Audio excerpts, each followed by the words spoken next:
કૃપાળુ સ્વર્ગમાં સામૈયા કરે એવી પ્રાર્થના કરું છું અને પરિવાર ઉપર આવેલી આફત ભગવાન સહન કરવાની શક્તિ આપે એવી પરમ કૃપાળુ આગળ પ્રાર્થના કરું.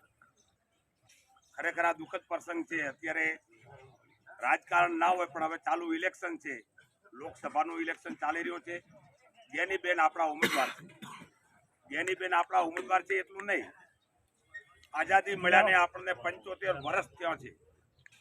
લોકસભાની ટિકિટ કોઈ પાર્ટીએ જો આપણને આપી હોય, ભાજપ હોય કે કોંગ્રેસ હોય, તો આ પહેલી વાર મળે છે. ઠાકોર સમાજને ગૌરવ લેવા જેવી વાત છે. એથી મોટી વાત કે ઠાકોર સમાજની એકતા અને ઠાકોર સમાજનો કરંટ જોઈને દિલ્હી ઉધીના પાયા હલમેલ્યા છે કે ઉમેદવાર બદલો, ઓમ કરો નકા ગેનીબેન ના હારે. એટલે આ એકતા અને આ તાકાત જો બૂથ ઉધી જાય તો ગેનીબેનને લોકસભામાં જતો કોઈ રોકી શકે એમ નથી. એટલે કંઈક આપણી પાસે લોભ આવશે, લાલચો આવશે. તમે તો આ પાર્ટીમાં બેઠા છો, આમ કરવું પડે, તમે આ પાર્ટીમાં બેઠા છો, આમ કરવું પડે.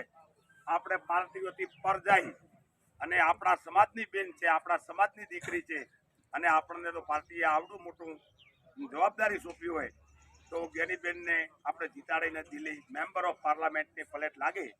એના માટે આપ સૌને બે હાથ જોડીને વિનંતી કે આપ સૌ ભારે સંખ્યામાં મતદાન કરો.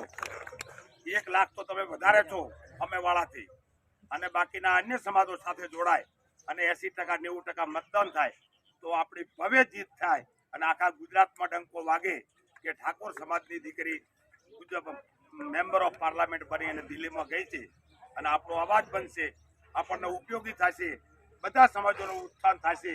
કારણ કે ભાઈ ખૂબ એક્ટિવ છે, ખૂબ રાજકારણનો બળો અનુભવ છે, એટલે દિલ્હીમાં પણ લડી શકે એમ છે અને ગુજરાતમાં લડાઈ તો આપણે જોવા છે. એટલે ગેનીબેનને ભારે સંખ્યામાં મતદાન કરી અને 7 તારીખે દિલ્હી મેળો, 26 તારીખે બેનનો આપણી વિધાનસભામાં પ્રવાસ છે. વાઘાસણથી ચાલુ કરી અને 5 મિટિંગો છે કુલ. એટલે જો જેને નજીક પડે અહીંયા આપણે બધાને જોડાવાનું છે. બીજું અત્યારે આખો સમાજ બેઠો છે. આપણે 2 દિવસ લેવાના છે. 1 દિવસ બેનનું ફોર્મ ભરાય, એ દિવસે લાખોની સંખ્યામાં પાલનપુર મુકામે ભેગું થવાનું છે અને 1 દિવસ મતદાનના દિવસે આપણે બૂથ સુધી પહોંચવાનું છે. એમનામાં માથા બેઠવા એનાથી આપણે જીતી શકાતું નથી. ઈવીએમ સુધી પહોંચશું અને બટન દબાવશું તો ગેનીબેન જીતશે.